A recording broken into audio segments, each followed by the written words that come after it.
Okay, so just some introduction to trees. A tree is a special kind of graph. We have some rules that apply. So one thing is that every tree has n nodes and n-1 edges. They're also fully connected and they're acyclic, which means that there's no cycles in it. So in this example, there's a cycle. So it's not a tree. And then if you delete any sort of edge in a tree, then your tree becomes disconnected.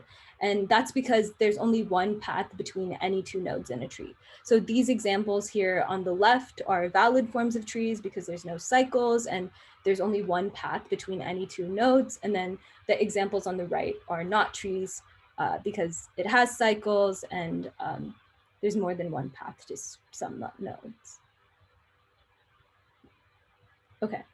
Now, in terms of like the relationships between nodes in a tree, trees have a parent node, a root node, and a leaf node.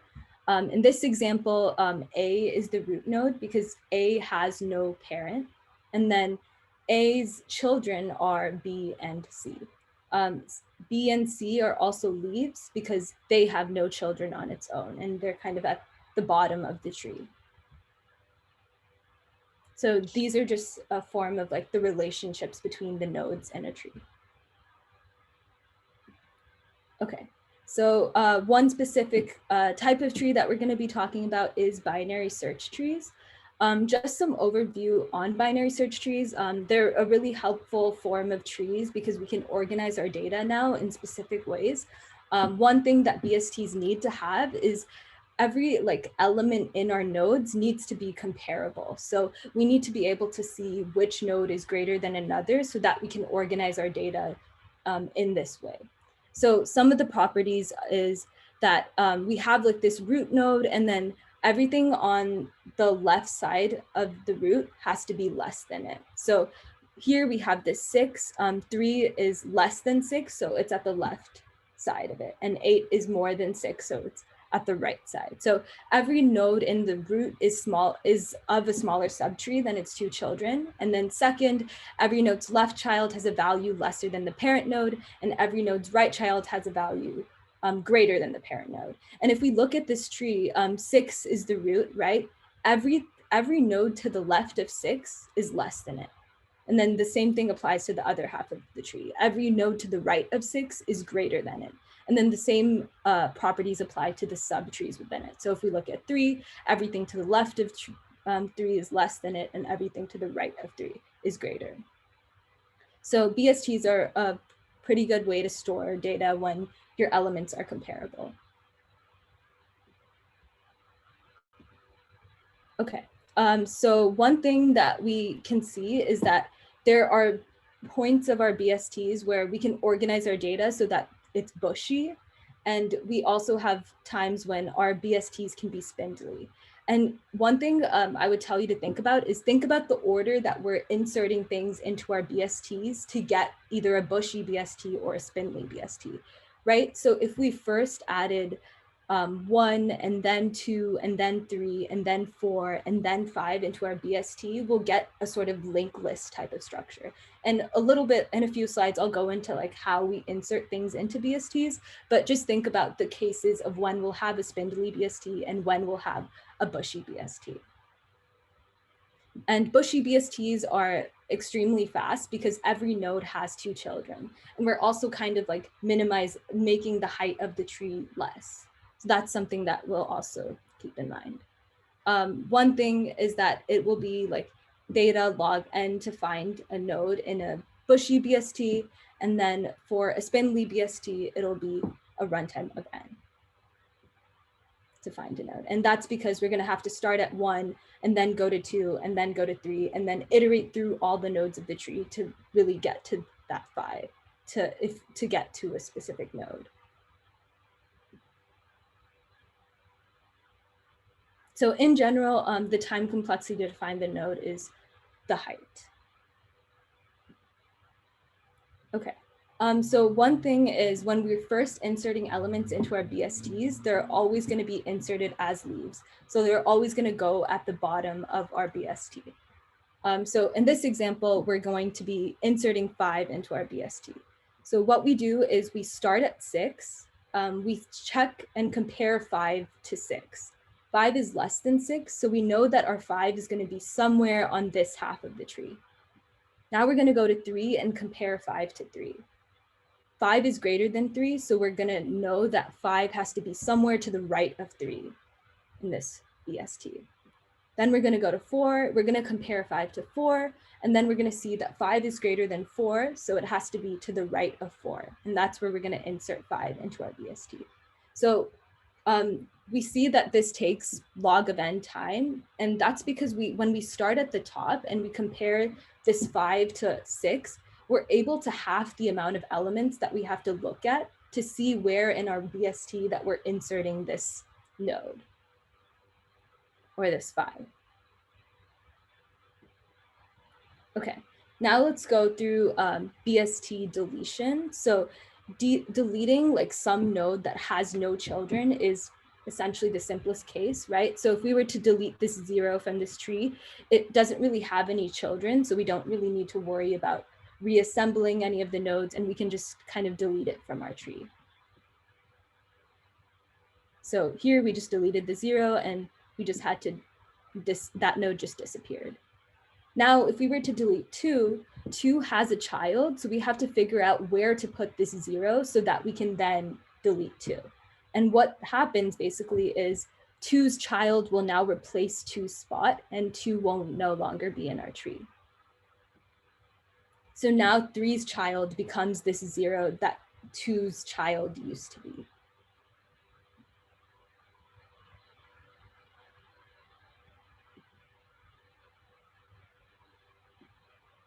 Okay, so now we'll go through BST deletion when you have 2 children. So when we have 2 children, say we're going to try to delete 5.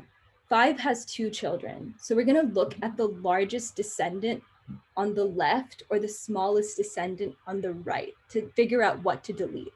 And that's a kind of confusing wording to say, but one thing that helps me understand this type of thing is 5 is kind of like the middle element, right? So we want the next best middle element. And here we have a choice to give us a valid BST. We can either have 4 be the middle element, or we can have 7 be the middle element. And we would just replace that with 5. So there's 2 valid possible BSTs that we could have done in this case. So it would be either 4 with the root or 7 as the root.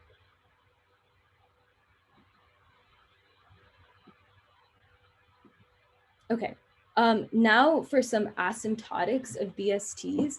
In its best case, we have our searching our BST. It's a log of n, and that's because of what we covered a little bit earlier. When we start at the top of the BST, we're able to half the amount of elements that we look at, and we can look at the rest. Sorry, I'm just going to take a look at the chat. Okay, cool. And then for insertion, we also have a log of n because we have to iterate through the tree to figure out where to insert it, and the same thing for deletion.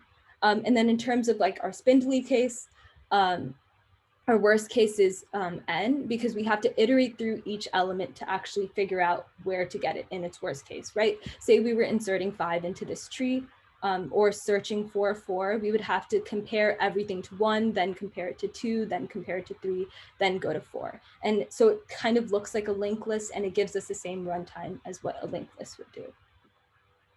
So when we're looking at BSTs, a better case, think about what we can do to get to that bushy case. And remember that the bushy case is better than the spindly case. Okay. Before I move on to the next section, are there any questions on BSTs?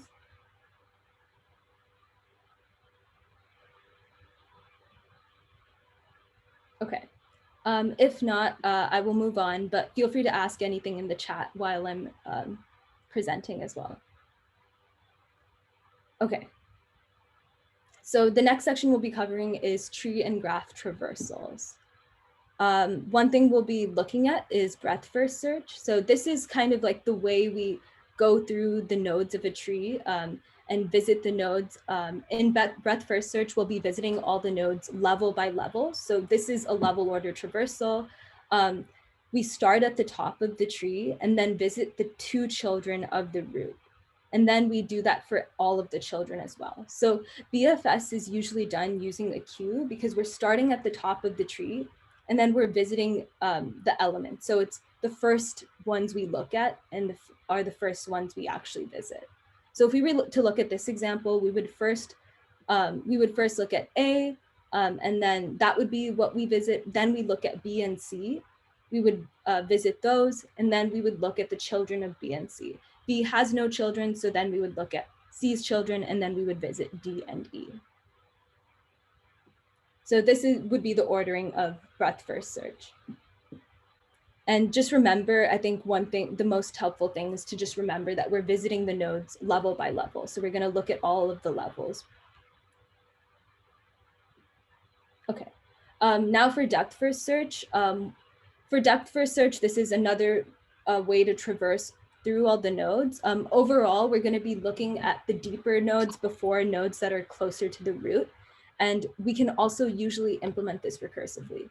DFS is also often done using a stack because of the property of the fact that we're traversing the deeper nodes before the nodes that are earlier in the tree. So now for an example, this is a preorder traversal. In a preorder traversal, what we first do is we first visit a node and then we visit its children. So this is some pseudocode that can help you understand this, but what we do is we first visit A, and then we look at A's children. And we call preorder on the entire left side of the tree. So we would visit A, then we would call preorder on the left side of the tree. And then what would happen in the pseudocode? We would print A, then we would call preorder on this side and print B, then we would call it on the left side of B and print D, and then we would go back to B, right? And B has another right child, so then we would call preorder on that, and then we would go back to A. And now we're done with this entire left call of preorder, and now we call preorder on the right side of A. So then we would visit C. In this case, we would be printing C, and then call preorder on the left side. That would be F, and then we would call preorder on the right side of the tree. Now we visited everything. So just some overview on preorder. What we want to do is visit the current node that we're at, and then call preorder on the entire left side of the tree and finish all of those traversals and then go to the right side. Okay, now for the in-order traversals of DFS. So for in-order traversals, we first start with the left side of the tree, then we visit the root node, and then we go to the right side of the tree. And it won't always be the root node, it could be the current node that you're at, but first left, then the current node, then the right side. So we start at A. First, we call in order on this entire left side of the tree. So now we're calling in order on B. We call it on this side of the tree. Then we call in order on the left side of B. So then we're visiting D. And now we're gonna be at B because B, we finished the left side of B's child. So we call in order on E, and E has no left child or right child, so we can just visit that. Oh, okay.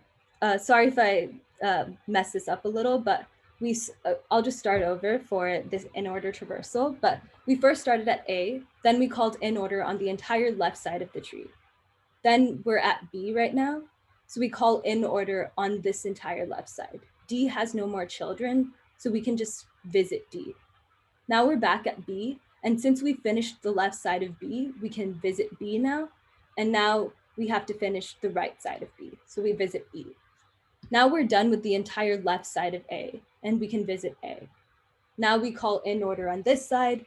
We're at C now. C has a left child we haven't visited, so we have to visit F. And so we visit F, then we go back to C, we visit C, and then we call in order on the right. So it is a little tricky. We have to just remember the order of how we visit things. But I think looking at the pseudocode and just remembering how the traversals works can help you like get through the problems and iterate through the graph so that you know the ordering of how you're going to visit through the nodes.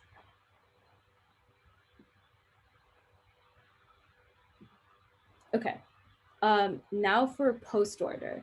In post order, we traverse through the left child, the right child, and then we visit. So just right off the bat, what we know is that we're gonna go and look through both of the children of A and all of their elements before we can visit A. So A is the last thing that we ever will visit in post order.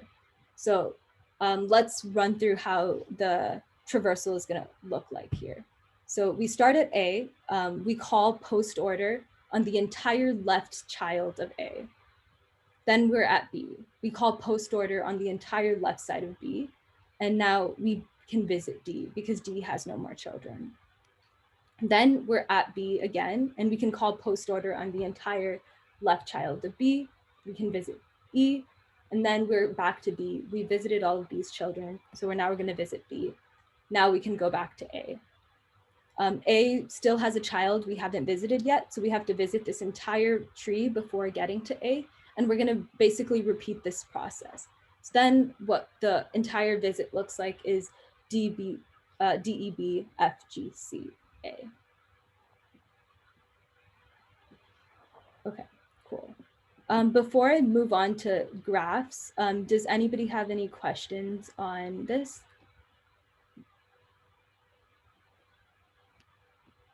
Yeah, so there's a question in the chat of like, what's an example of when we would search with DFS instead of other searches? I would say it depends on like what we're gonna apply certain searches when we wanna do specific things, right? So when we wanna visit the bottom elements before the top elements, we can use something like DFS. If we just wanna go through the trees like in level order, we can use something like DFS. So think about when we wanna use each thing. Okay, now for some graphs, represent definitions. Trees aren't like a generalized form of representing non-hierarchical relationships, but graphs are more general. So every tree is a type of graph, but not all graphs are trees, right? Because we saw in the example on the earlier slide, trees can have things like, graphs can have things like cycles and stuff, which trees cannot. In 61B, we can have simple graphs that have the additional properties. So all edges are between two nodes and there aren't any duplicate edges. And also there can be any number of paths between any two nodes in just a normal graph representation.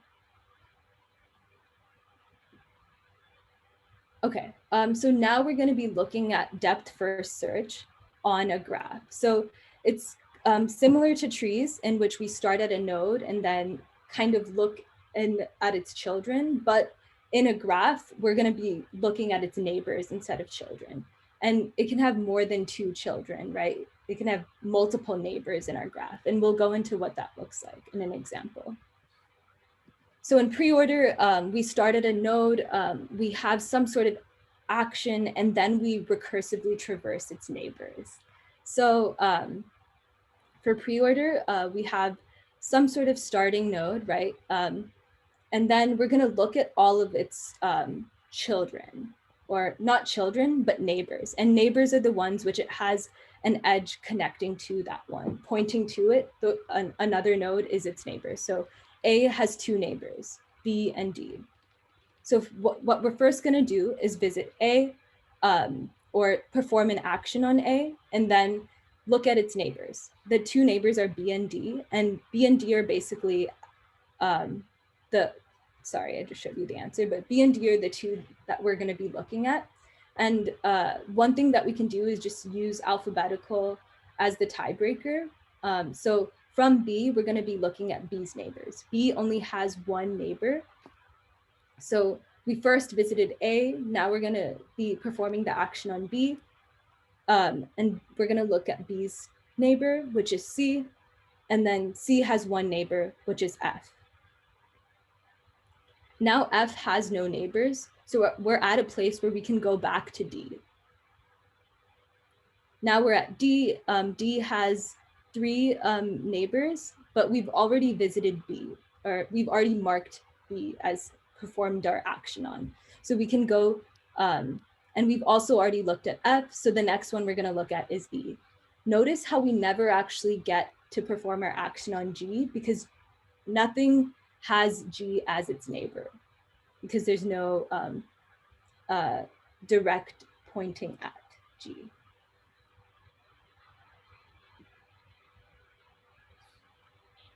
Okay. So the next DepthFirst search we're looking at is Postorder. In Postorder, we start at some node, just like in Preorder. Then we traverse its neighbors and then perform some action. So in Postorder, we know that the last node that we'll ever be looking at is the starting node. So what we do here is we're at A, we look at A's neighbors. A's neighbors are B and D. So to break the tie, we'll go to the one with less of an alphabetical, which is a lower alphabet. So we'll go to B, then we'll go to B's neighbor, which is C. Then we'll go to C's neighbor, which is only F. And then we get to F. And F has no more children. So now we'll perform an action on F. Now we'll go back to C. And we'll see that C has visited all its neighbors now. So we can now perform an action on C. Then we'll go back up to B. B has performed an action on all of its neighbors now. So we'll go to B. And now we're back to A. A still has another child. So we go to this child, which is now D. And D has 2 neighbors. One neighbor we've already marked as visited. We've already performed our action on. So now we're going to go to D, and then E, and then A. So kind of the main point, realize again that we didn't visit G because no node actually has G as its neighbor.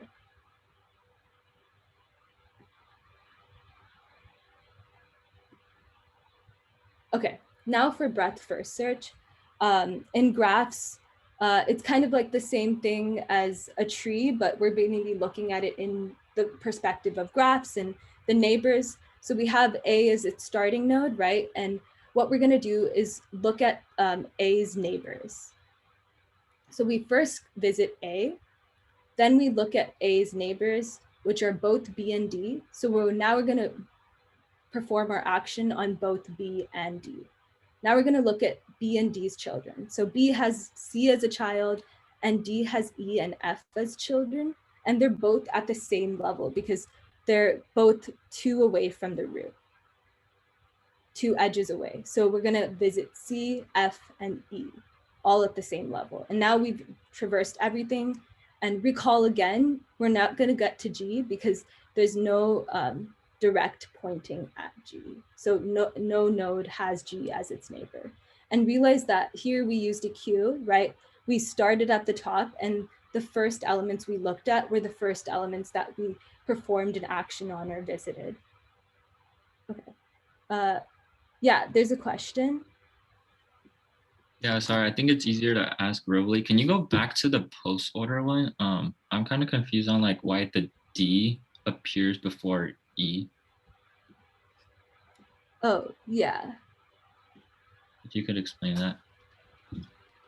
Yeah, let's take a look right now. So in this example, what we did was,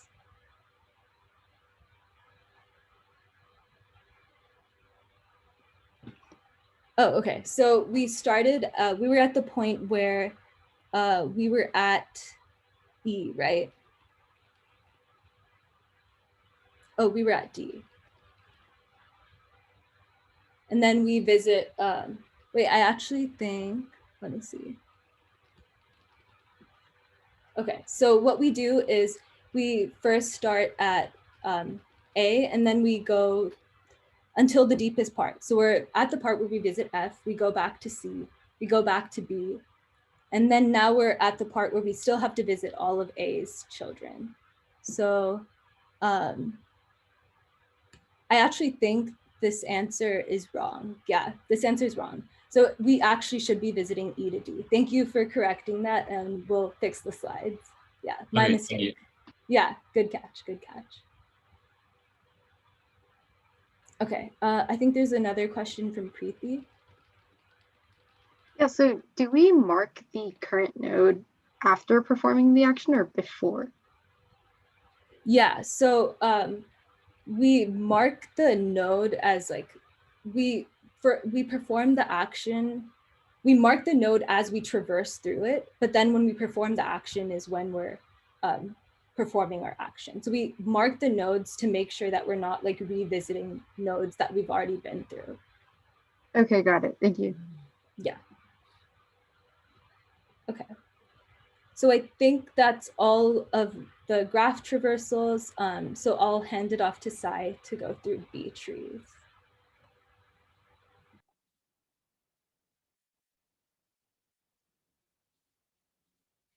Okay. All right. My bad. I think I did your screen sharing. Okay. So cool. Let's see. We were pretty ahead of schedule, so maybe I can take some extra time, but we're going to do B trees and then we're going to do red block trees. So we're basically doing the self-balancing trees portion of today's session. I will withhold kind of the motivation for these data structures till like the end of each part of the presentation, so that like you kind of realize it as we go through the stuff. I guess technically, hopefully you know it, but if you don't, hopefully this helps you gain an intuition for it. So we'll start with B trees. What is a B tree? So B in B tree stands for balanced, so like balanced trees. There's generally like two types that you'll see, 2-3 trees and like 2-3-4 trees. I'm just going to talk about 2-3 trees here, but you can kind of extrapolate this for 2-3-4 trees.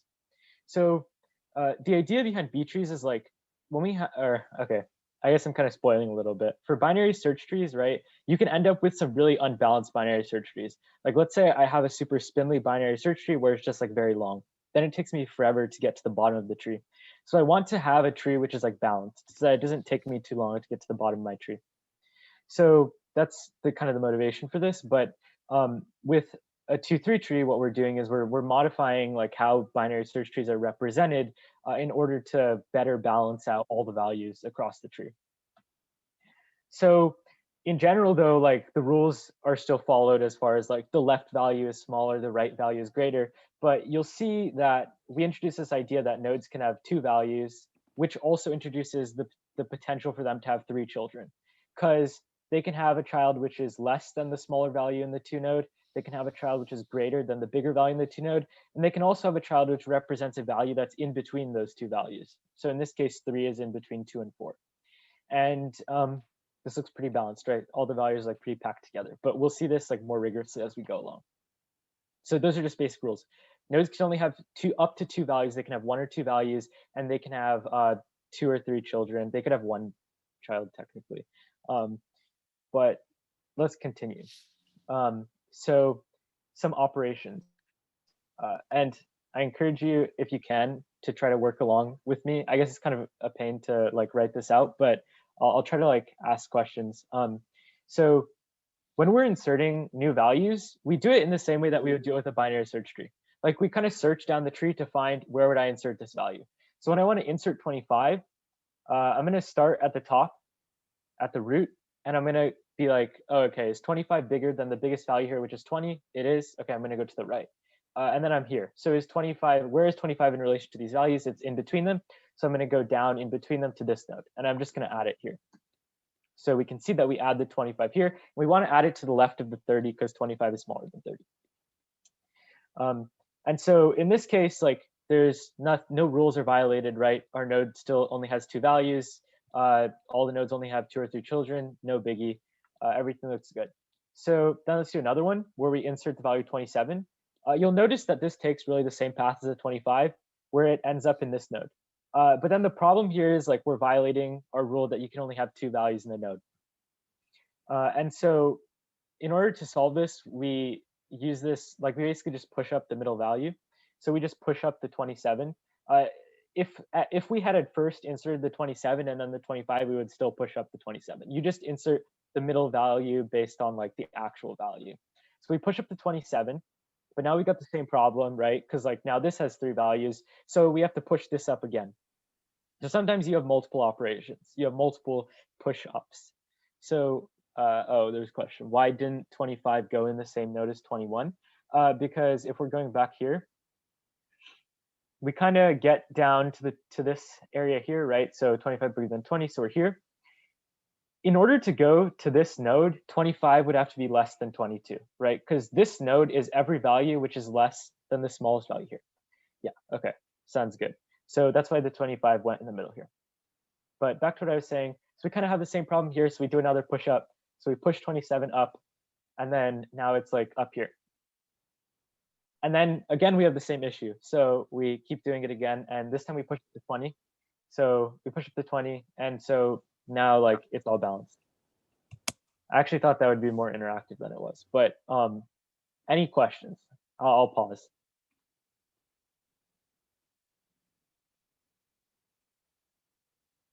Okay, I'm glad.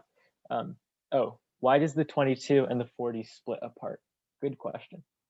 So let's go all the way back to, yeah, let's go back to this one where we insert this first 27. So imagine that like this wasn't, like just ignore this for now and just imagine that we're pushing up to 27. Imagine like all we had was a node that was 25, 27, 30. In that case, we have to assign, because 27 is now on a level above the 25 and the 30, we have to assign pointers to the 25 and the 30. Because previously, the only pointer we really have here is to like this node as a whole. But this pointer kind of disappears because we're pushing the 27 up into this node. So now we need pointers to these guys. And so the 27 will maintain the pointers to both the 25 and the 30. But the problem that arises here again is that there's a 3 node, and that also is why we have 4 children, which is like again violates the rules. So when we push up again, when we push the 27 up, it's the same way as it was before, where the nodes to the left and the right of it end up being its children. So now that 27 is pushed up here, this node now has the children 22 and 40, and so they get separated. And so that's why. Also, like in terms of the whole way that we're implementing B trees, in general, we want to like keep splitting up the nodes so that there's more potential for like future places to like put values. If we don't split up the 22 and the 40, then if we just add another value, it's going to need to get split again. So we want to reduce the amount of times we actually have to split our nodes. And so this gives our tree more room for growth. It gives each node more room for growth. Okay, cool. Right, and then the tree is balanced. Okay. Yeah, okay. Any other questions? All right, so this question is more just like, I guess I kind of gave it away, but let's just put it out there anyways. Oh, it is impossible to have a but yeah, so B trees self-balance themselves. So they are always balanced. Okay, so this slide is talking more about like the reasoning for why we have B trees, and I kind of alluded to this earlier, but let's like formalize it by turning it in terms of runtime. So let's say I have just a regular binary search tree. Let's assume like worst case, okay? Let's say I want to get a value at the leaf of my tree. So like, let's say I'm doing search. Worst case is the value is in the leaf of the binary search tree. For a regular binary search tree, what would be you know, a tight bound for that runtime, or for a search operation on a leaf? And same for a B tree. And feel free to just say it out loud or put it in the chat. Anyone? Sure, yeah. So Wesley is right. Yes, all of you are right. So theta n, theta log n. And so to visualize this, we can see like with a binary search tree, if we insert the values in this particular order, right? So 1, 2, 3, 4, 5. This, you'll essentially have it be cascading, where you have a height of where you have like 5 nodes in a row. And then this is just linear, right? Because to get to the 5, I have to go through every single node. But with the binary search tree, because we've like packed the values together, the height is just logarithmic. Because now all I have to do is I can just hop down here and I have 5. So yeah. But red block trees kind of build on B trees, because the idea is like, okay, we binary search trees are kind of cool because the implementation isn't too bad, but it's bad because the runtime can be bad, right? Like we get a linear runtime sometimes, and that's not good. But with B trees, the runtime is good. Like it's a log n runtime all the time. But like when we get to implementing it, it's not as easy as a binary search tree. Like to make a 2-3 tree to implement it is kind of a pain. So with a red block tree, it's just, can we make a B tree easier to implement? And the idea is you just take the binary search tree implementation, which we already said isn't too bad, and you just modify it a little bit. So you add this concept of like red and black edges to replicate a 2-3 tree. And we'll see exactly how that works. So red block trees, right, are just binary search trees that retain the properties of a B tree. So red block trees are like binary search trees that are balanced. That's like another way to think about it. And so I said we introduced this concept of black and red edges. Black edges are just like normal edges, like they connect 2 nodes. Red edges are basically the equivalent of a 2-node in a 2-3 tree, where we're indicating that 2 nodes with a red edge between them would be connected if this was like a 2-3 tree. So here you can imagine that the 4 and the 2 are a 2-node, and I'll show you a side-by-side comparison in a second. And one other thing which I will get to is, in this class, we use a left-leaning red block tree versus a right-leaning red block tree. All this means is the red edges lean to the left. So they can't lean to the right. And I'll talk about that more again later. So the rules. The first rule is every edge has to be red or black. That one's like pretty straightforward. You can't have like green edges or something. The second rule is like no node can have 2 red edges. So like this, I guess I can't spoil it, but like a node can't have 2 red edges coming out of it, because otherwise that would imply a 3-node, right? And our 2-3 nodes, our 2-3 trees can't have 3 nodes. And then the other thing is our right edges cannot be red. And I mentioned that earlier, it's just because this is a left-leaning red block tree. So all the red edges have to be going left. So with that in mind, with these 3 rules, which of these 3 trees is valid? You can just put the value of the root. So like 5, 6, or 7. 6, right? Because this one has 2 red edges coming out of it, so that's bad. And this one has a right-leaning red edge, so that's also bad. This one is our only good, valid, left-leaning red block tree. So hopefully this helps you visualize it better. There's a property for red block trees and for 2-3 trees. For every distinct red block tree, there's a corresponding distinct 2-3 tree. So that there's always a 1-to-1 between a 2-3 tree and a red block tree. So if I have a red block tree, I can always convert it to a 2-3 tree. And if I have a 2-3 tree, I can convert it to a red block tree. And hopefully this visually helps you see it better. Like I said, when there's a red edge between these 2 nodes, it means that it's essentially the equivalent of a 2-node in a 2-3 tree. So we can see over here, the 2 and the 4 are connected. And also kind of an important property to recognize is like, in order for the 2 and the 4 to be, well, we'll get to that. I won't spoil. But I was just going to say, like, in order for the 2 and the 4 to be connected, the 2 has to be to the left of the 4, because otherwise it would have to be the 2 being the parent of the 4. But then that would mean that the 4 is to the right of the 2. But then that would mean you have a red right-leaning edge. So that's bad, as we'll see. OK, cool. So balancing. How do red block trees actually balance stuff? Because I did say these were like a balanced binary search tree.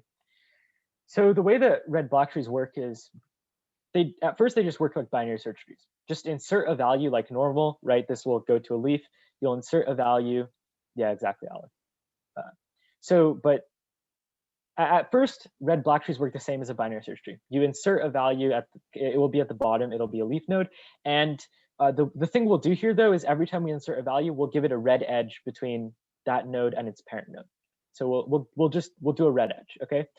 But when you do that, you'll see that you can end up like causing the tree to become unbalanced. And so we introduce a bunch of operations to rebalance our trees. The first operation is the rotate left operation. So let's say we have a right-leaning red edge. That's like completely possible, right? Let's say we insert a new value and it ends up to the right of another value. In this case, what we're going to do is we're going to apply the rotate left procedure. And the idea of the rotate left procedure is you take the parent of the red edge, so A, and you like rotate left around it. The idea being that you're gonna want to swap B and A so that B is now the parent of A. And because B is greater than A, which we know from the fact that B is to the right of A, now our edge will point left because A is smaller than B. And we fixed it now because our red edge is left pointing rather than right pointing. Some notes about the pointers that are going on here. You'll notice that B's pointer to C kind of disappears because now B's left pointer will point to A. So instead, A will have its right pointer point to C because again, C is to the right of A. So C must be to the right of A to be consistent here. B's right pointer stays the same though, and so should A's pointer, left pointer, although we don't show that here. Okay, and then the next case, the next bad case is if you have two left-leaning red edges in a row, because this is also a 3-node, and we can't have that, right? We essentially need to, like, in a B tree, would push up the middle value, and we're going to do something similar here. The idea is you rotate right around the parent. So this is different from rotating left, but the idea is you want to bring this B up around and the A underneath it, so that you get rid of these two edges in a row. And so this just swaps B and A as a parent. So A becomes B's right child. And then now that B's right child is gone, we want to reassign C somewhere else. So we'll make it A's left child. Because again, C was to the left of A over here. So we know it must go to the left of A over here. You'll notice, though, that this is technically like not valid either, though, because you have two red edges coming out of you, which is bad. So lastly, we'll apply the last operation to solve that, which is color flip. And this just flips the colors so that the two edges which are red, which will become black. And then if there's an edge that the parent node has that's coming into it, that will become red. And those are the only colors we change. So we don't change any other colors in the tree. And we'll walk through an example now. So these are our 3 operations. It's best to remember them. Sometimes you'll have multiple of these, so you just want to memorize them. And so we can do some. This is kind of just what I said. You insert a node as a red connection. So I will give you guys a minute. Let's have everyone, if you can, get out a piece of paper or something and like draw this. So we'll walk through this together. You don't have to use paper. You can use like a tablet or something. Is rotate right always followed by color flip? So Amy, generally the order that you want to check in is rotate left, rotate right, and then color flip. So the order that it was presented on the slides. And we'll see that in this too. I have an example. But yeah, if you can, get out a piece of paper, a red pen, a black pen. We'll go through an example.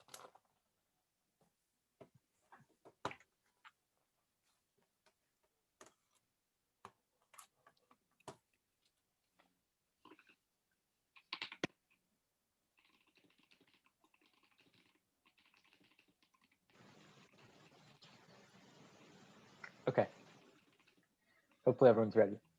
So the first thing we want to do here is we want to insert 1 into this tree. So let's just take a second and think about how we want to insert the 1. Like I said, insertions, they start out the same as a binary search tree. You start at the 13, then you go to the 4, and then you put the 1 in, right? So hopefully this one is straightforward. Just put the 1 to the left of the 4. And remember, again, we insert using a red link. So does this binary search tree look okay? Like, do we need to balance this? Or is this red black tree balanced or not? Yeah, it's fine. Okay, so we can move on. Insert 23. So same way again, we'll insert the 23.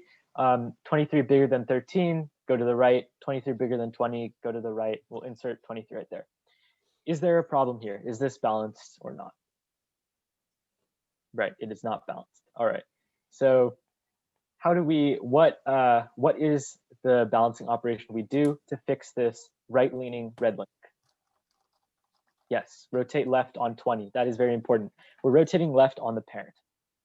So after we rotate left, the idea is we make 23 the parent of 20, and because 23 is bigger than 20, 20 will be the left child of 23. So we do the rotate left, and it should look like this. So hopefully this is what you guys all got.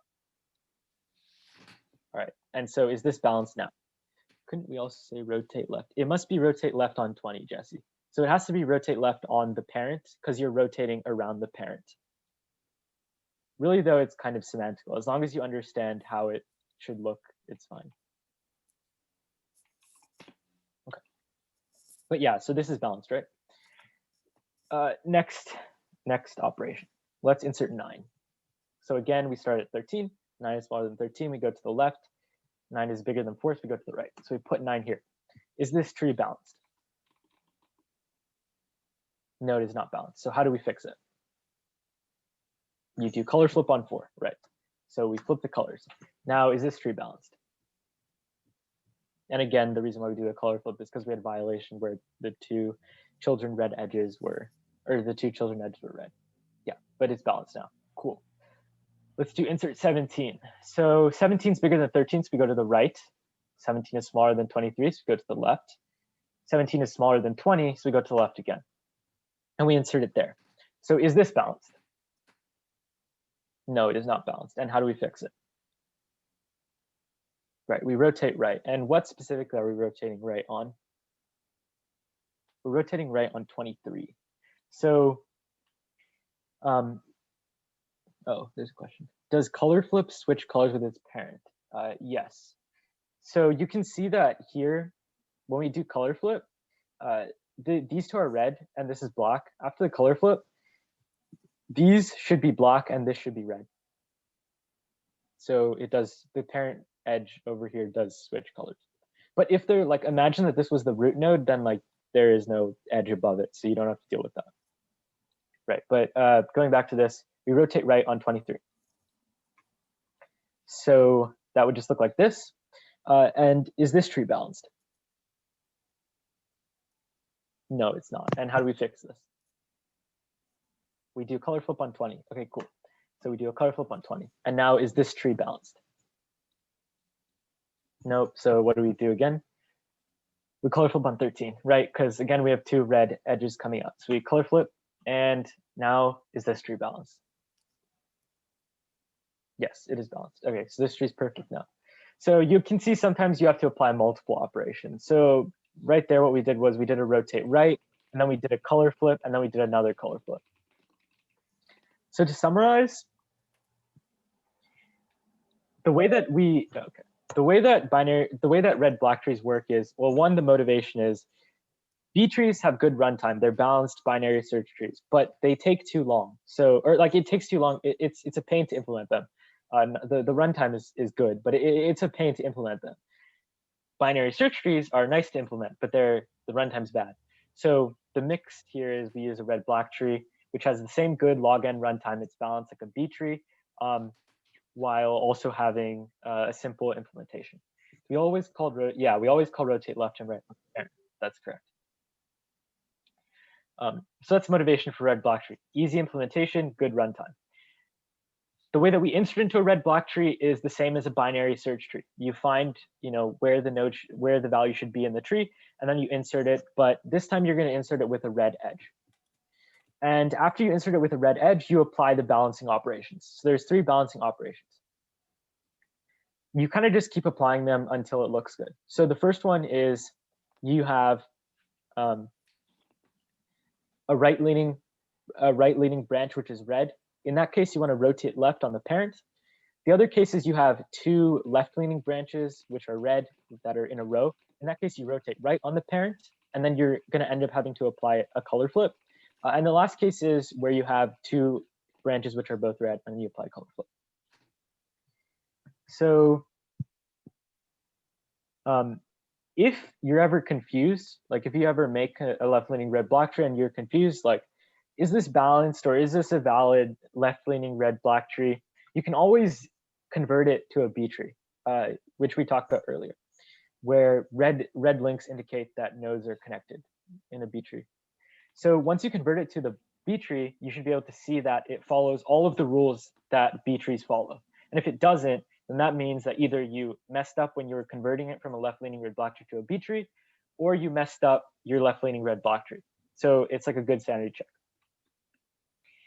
The other curious property which comes out of this, or interesting property, is that every path from the root to a leaf, so to the null, a leaf's children, so a null reference, every path from the root to there should have the same number of black links. So if we actually go back here, you can see that all the null references are down here, and you can see there's 2 black links in between this, like, to the leaf layer, between the root to the leaf layer.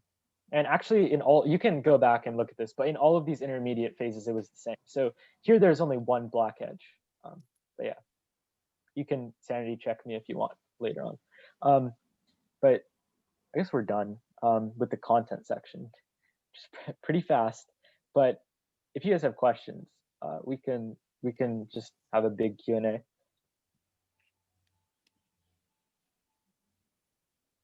So like on anything in the presentation.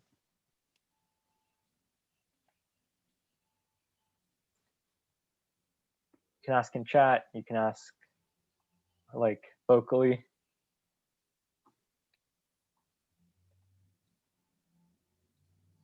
Are we expected to know how to? I have a question. Yeah, go ahead.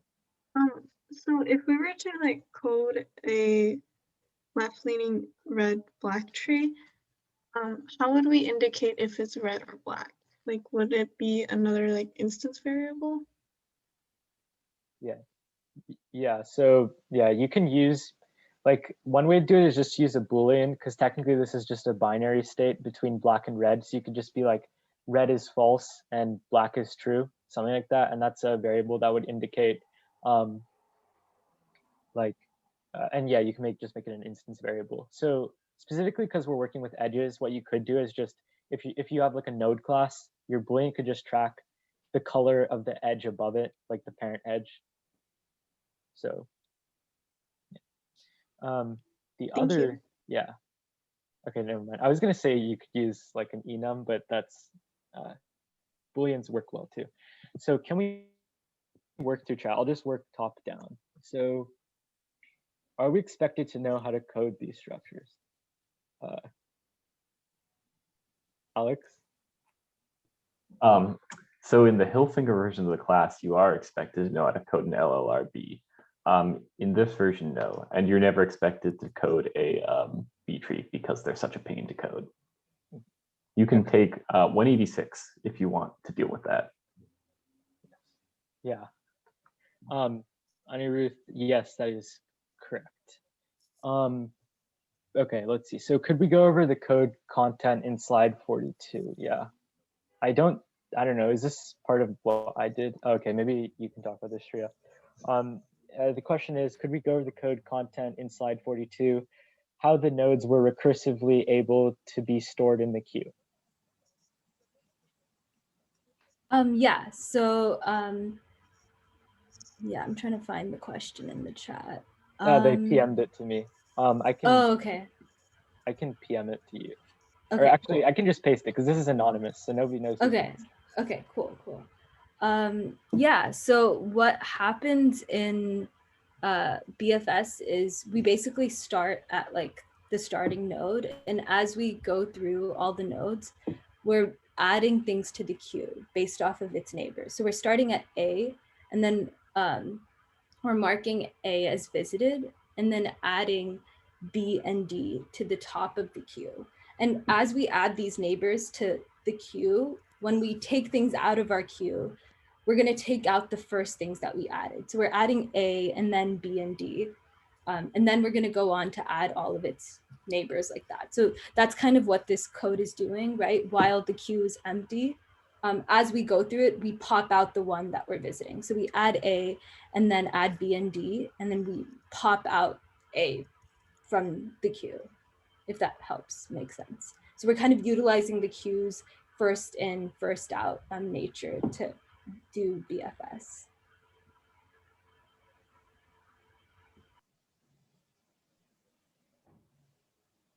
Yeah. In general, yeah, this code is very, outside of this class even, BFS, DFS is very significant. You should know this code.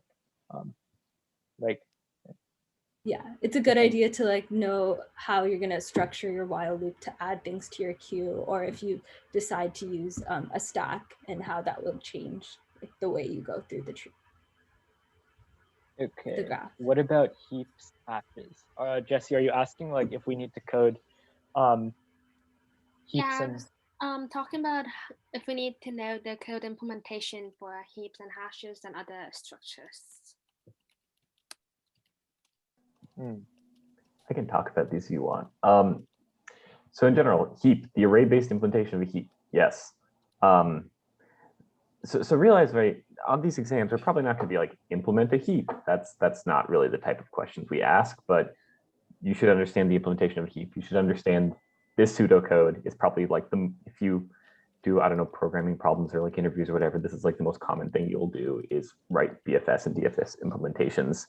But yeah, I wouldn't really worry so much about like, oh, should I know how to code this? Because we would probably never ask you to just code it up from scratch on an exam at least. Okay.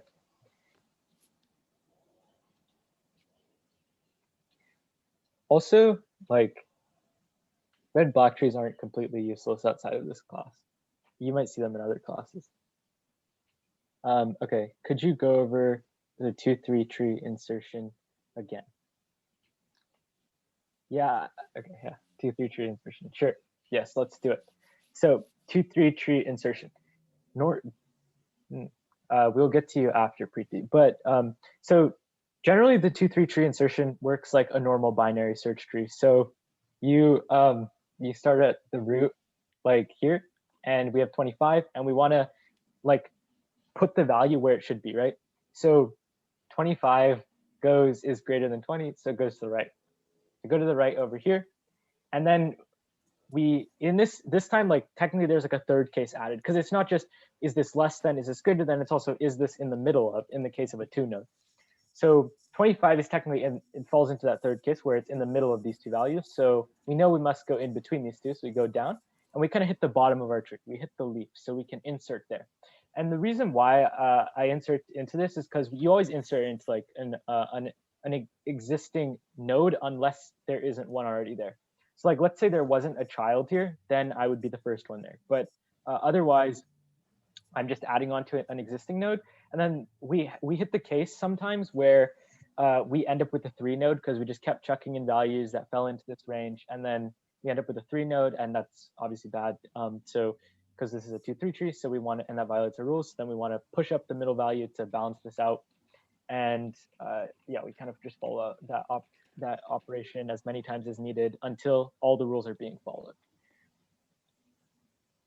That make it more clear, or do you need do you want me to clarify anything else?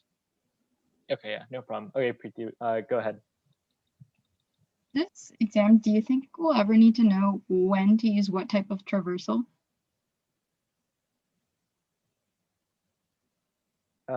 I think it is important to know when to use a traversal. No, like what type of traversal? Because they're.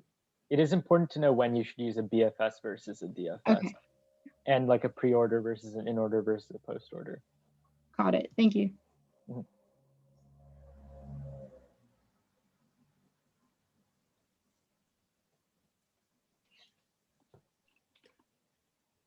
Okay. Anything else? Could you give an example of a question that we might get where we have to decide what kind of traversal to use? Yeah, I think that kind of goes hand in hand with the Rushi's question in the chat. So maybe you can talk about that, Shreya. But like in general, she's also asking, how do you know which traversal to use? So. Yeah, so I think when you're given questions where you have to code something about finding a specific node in a tree or something like that, you want to look at how you're going to find that node, right? And you can use different traversals and iterate through a tree in different ways, right? If you know something's going to be closer to the top of the tree, or you just have to look at like the number of levels, you can use some sort of way to traverse through your tree. So I would say it depends on like the question you're given, but like knowing how to go through a tree in different ways will help you kind of decide what type of traversal you want to use. Yeah. So sorry. Oh, no, go ahead. Okay, would an example of that be like, I was thinking of print and order from the lab where we had to implement a binary search tree. that would be an in order traversal, or like would it be a question where we would have to decide whether it's more important to be starting from the top, or like breadth first or depth first?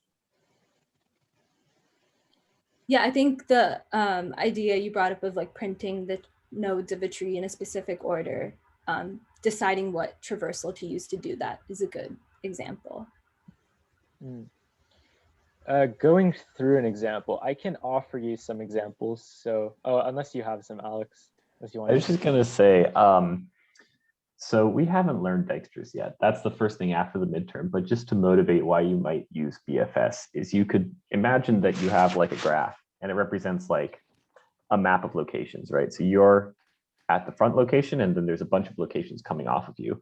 And you want to find, say, like the nearest coffee shop, right? So some of these locations might be a coffee shop. So in that case, you would want to use like BFS because you want to scan everything immediately around you and then kind of like radiate out, right? And they'll find you like the nearest coffee shop. So that's like a BFS example, I suppose. Yeah. We'll get a lot more in terms of application after midterm 2. We'll do a lot more of that. I think it's probably fine to just memorize how you would do the traversals right now. Some examples I guess you guys might get are like, if they ask you like print out all of the values in a binary search tree, like in ascending order, that would be an in-order traversal. If they said like, do like a level order traversal of the binary search tree, so it's like the top level, the next level, and so on and so forth, that would be like a BreadthFirst Search. You might implement that with a BreadthFirst Search. But yeah, I agree. It's kind of hard to do right now, but.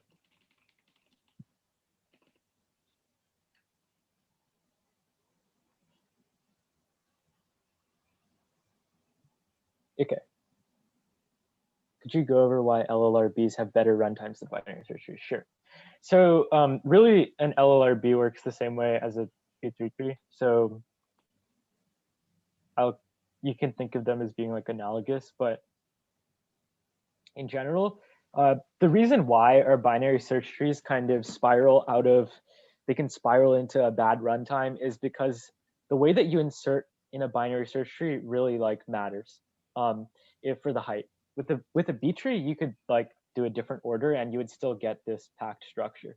And since a red block tree just represents a B tree, it would be the same thing. And so if you're thinking more so like, why does an LLRB, which builds off of binary search, have a better runtime? The reason for that is because of the balancing operations. So like, if we insert something which is like bad like this, like think about if this was a red block tree. You put in the 1 and then you put in the 2, but then that's like a right leading red link, which we know is like bad. So we do a rotate left, and then now that's on the left side. And then you insert a 3, and the 3 goes on the right side. So now instead of having like 1, 2, 3, like 1, 2, 3, like 3 levels to your tree, you would only have 2 levels, but then also you would apply a flip color. And so the balancing operations of a left-leaning red block tree make it more toward like allow it to be like a B tree where the ordering doesn't matter. That's like the real issue for a binary search tree. It's that order matters when you're determining the height of the binary search tree. So like theoretically, if I had just done like I don't know, like, well, I guess you still couldn't get as good of a height as this, but you could improve the height of this if you just did 3, like if you first insert 3, then insert 2, then insert 4, then insert like 1, then insert 5. That would shave off like 2 levels to the tree. So the ordering is significant for a binary search tree in terms of it actually matters to the number of levels. It doesn't matter for a B tree or an LLRB because they balance it out. Do 2, 3, 4 trees exist to better the levels? Yes. Does the B tree on the right have an equivalent left-leaning red block tree? Yes, it does. Every B tree has an equivalent left-leaning red block tree. In this case, it would look something, yeah, right. Yeah. So in this case, what this would look like, I wish I had something to annotate. Oh, I don't think I was using this the whole time, but I wish I had something to annotate. But what this would look like is you would have a 4 up here, and it would have a red edge going to the left connecting to the 2. And then the 4's right child would be 5. and 2's left child would be 1, and 2's right child would be 3. So that's what, so hopefully you can visualize that. I'm kind of limited as far as how, if I can draw anything here, but yes, this doesn't have a corresponding one.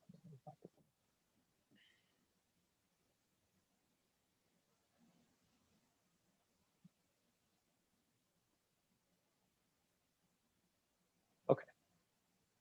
Any other questions?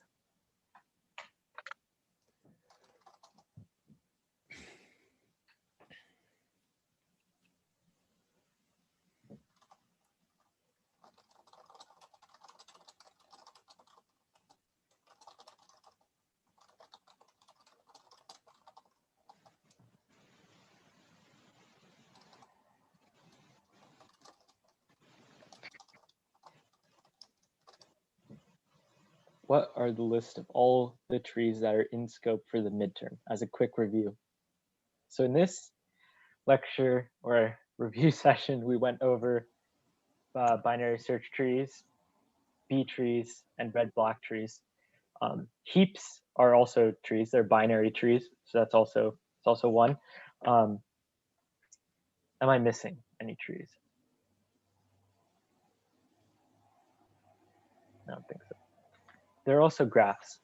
Trees are graphs. But like you might have more general graphs like these ones.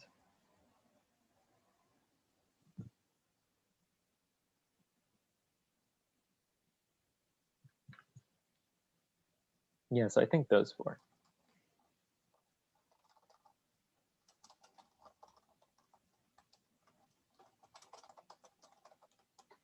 I think we can, yeah, I think we can chill for like another few minutes in case anyone has like lingering questions. Because it kind of seems like there aren't, but we'll just wait. Yeah. Oh, weighted unions equal trees in any way. I don't think a weighted union is a tree. That it's more like a graph. If you have a 2, 3, 4 tree, what node do you push up? So, I think Alex can answer the first. I can address these questions. Okay, so weighted union. So kinda. So if you look at like a weighted quick union, we often represent it as a tree, but it's not a tree. It's just an array. It's the same thing with like a heap. A heap is implemented via an array, but we represent it as a tree, kind of as a symbolic thing. Even like a graph, like this graph structure would be implemented as like 2 arrays. It's not. You wouldn't actually have like a node class and a vertex class. So it's just like a visualization aid. For a 2, so it's usually called a 2-4 tree. It doesn't matter what node you put up because yeah, there's like 2 middle nodes. So you can put the left or the right one in. So it just matters that you decide on like a policy. That being said, I don't think Hug teaches 2-4 trees, so don't worry about it. You can take the Hillfinger version of the class if you want to learn 2-4 trees. Yeah, I feel like I always did the left one. I don't know if there was any reason for that because it definitely doesn't matter, but. Oh, I think you might want to do left in the case to keep it left leaning with the corresponding LLRB. I don't really know though. Maybe, yeah. Or no, you'd want to do right then? You want to do right? Yeah. Right middle. But it doesn't matter. We're not going to ask about that. Some more questions. Is there a systematic way for us to determine which data structure to use if we are given a description of what our data structure does in real life? Hash map versus hash set versus hash table versus hash set. I guess one thing is a hash table. Okay, the only 2 data structures. Oh, you repeated hash set, but a hash map and a hash set are they're both backed by a hash table. The hash table is like the structure, the inherent structure behind them. There's just a hash map implements a map interface and a hash set implements a set interface. You get slightly different functionality, but the hashing backing is like the same. Is there a systematic way to determine which data structure to use?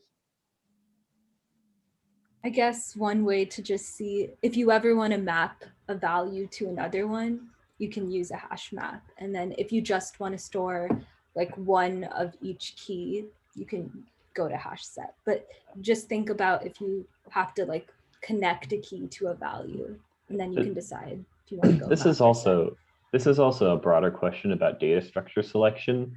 And so I would encourage you to keep in mind the properties and runtimes of all these data structures when you're choosing which ones to use. So what's great about a hash set, for example, is that it's really, really fast to do like contains and puts versus like, like a binary tree, because you can do it in constant time. But the kind of downside of like a hash table structure is that there's no implicit ordering in the keys. So if you wanted to, for example, find the minimum key in like a hash set, you would literally just have to go through all the keys and just keep track of the minimum, which is a linear operation. But if you want to do something where you do need to enforce some kind of order, you might want to use like a list. So then you could ask a further question like, okay, so a list is like a set, but it has order. So then you want to ask, do I want to be able to remove maybe the first element really easily? Then a linked list is really good because you can just remove the first element and rebind a pointer and you're done. And an array list wouldn't be good because if you remove the first element, you'd have to shift all the other elements back up. So there are all these kinds of questions you could ask, but I think the big ones are, does it matter if I order the data in any particular way? And if it does, then a list is like a good choice. And if it doesn't, like a set or like a hash-based structure is a good choice. And then from there, it kind of comes down to like runtime stuff. We'll do more of that at the end of the class too. If you, there should be some lectures called software engineering if you look at the schedule, and that's where we'll talk more about this like data structure choice stuff. So to be clear, the ordering on this slide should have been F, C, B, A, D, E.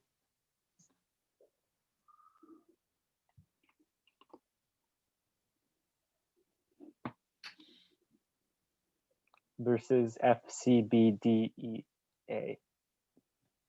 Yeah, right, because we're breaking. F, C, B, yeah, it's F, C, B, E, D. Yeah. Yes, you're F, C, B, A, D, E. Yes, okay. Sorry, not A, wait. It's F, C, B, E, D, A. E, D, A, okay, yeah. You visit when there are no remaining children, basically. Right, yeah. So here, I'll put it in the chat. It's confusing. F, C, B, E, D, A. I think there's another question that I missed. Oh yeah, Hank. Hash sets replace duplicates and don't maintain orders, right? Yes. To be fair, hash key or hash maps also replace duplicate keys, and they don't maintain an ordering really, and because they're both backed by a hash table. So.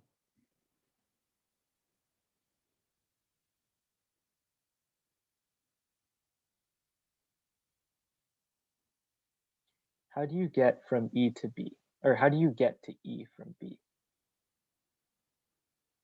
So, oh yeah, you can explain this. Oh yeah, I was just gonna say, so when you go to B, you've finished all of A's, like when we were at A, we went to B because B still had more neighbors. And now we go to F, right? Once we're at F, we go back up to C, then we go back up to B. But A still has neighbors that we haven't visited. So now we have to go down to D's neighbors and then start back from there. And then we get to a point where we're done visiting all of A's neighbors and neighbors of neighbors. So then we go back to A.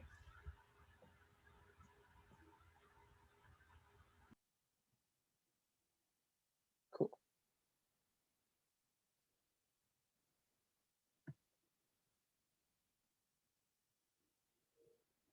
What is an example of when we would use a graph? Everything's a graph. You'll learn when you take more CS classes. Everything is a graph. But probably the easiest way to think of a graph is it's like a physical map, for example, which is kind of what I tried to allude to earlier, where like each one represents maybe like an address, like a house or something, and the edges are like roads between them, and you want to use Google Maps or something and find the fastest route. You could also think of it more abstractly, like if you're playing a game, you could think of a certain game state as like a node, and then every possible like move you could make in like chess or something would be like an edge to another game state, and you could like analyze that's how like a lot of basic AI works for deciding what move to make in like checkers or chess or something like that.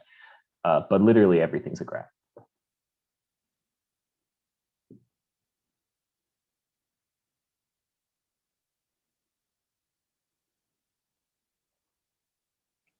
are we doing any practice problems today?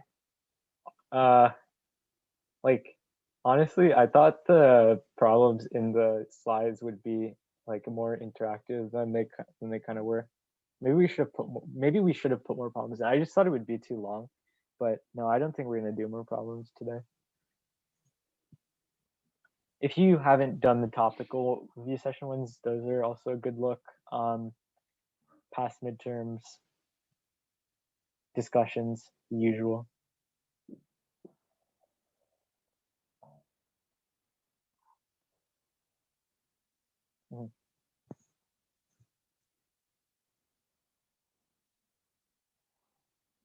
How many past midterms do you suggest? It depends on the person.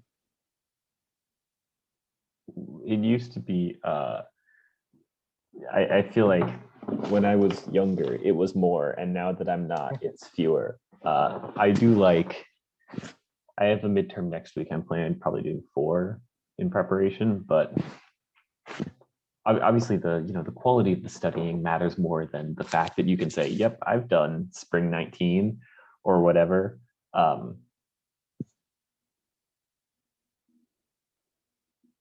As many as it takes is maybe the answer. As many as it takes to feel comfortable. As many as you can do comfortable. I would say more than just like going through practice midterms, just like take the time to like learn from your mistakes on and understand the questions and like recognize the patterns. That's what helped me. I will say particularly for everything we did here today, when it comes to, these are very kind of like mechanical things where it's like, okay, do like a DFS. And like, if I look at this graph, I can just kind of like trace it with my finger and do it. And that's because I've done this so many times that I can do that. So when it comes to things like, oh, here's a graph, run a DFS or run a BFS, or here's an LLRB, insert a node. Like those are the kind of things that if you, just do problems over and over again, you can get to the point where you'll never make a mistake because you just do the process.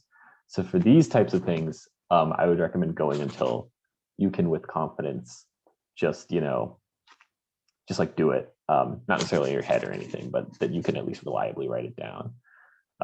It's harder when it comes to like application-based problems.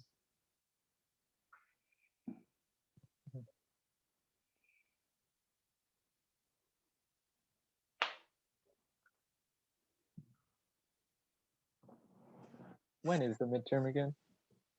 Oh, Wednesday, right? Wednesday. I'll be there. I might drop in your Zoom room if you're lucky.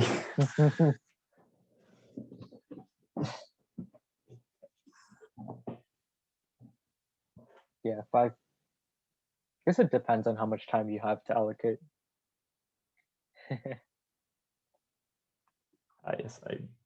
I won't respond if I drop into your room. We're not supposed to do that, but you can say hi if you want.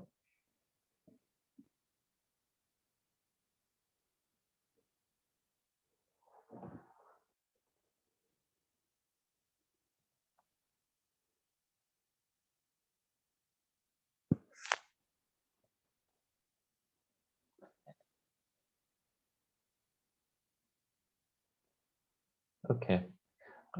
Yeah, if there's no other questions about anything, be it graphs or any other topic, we can probably just end here.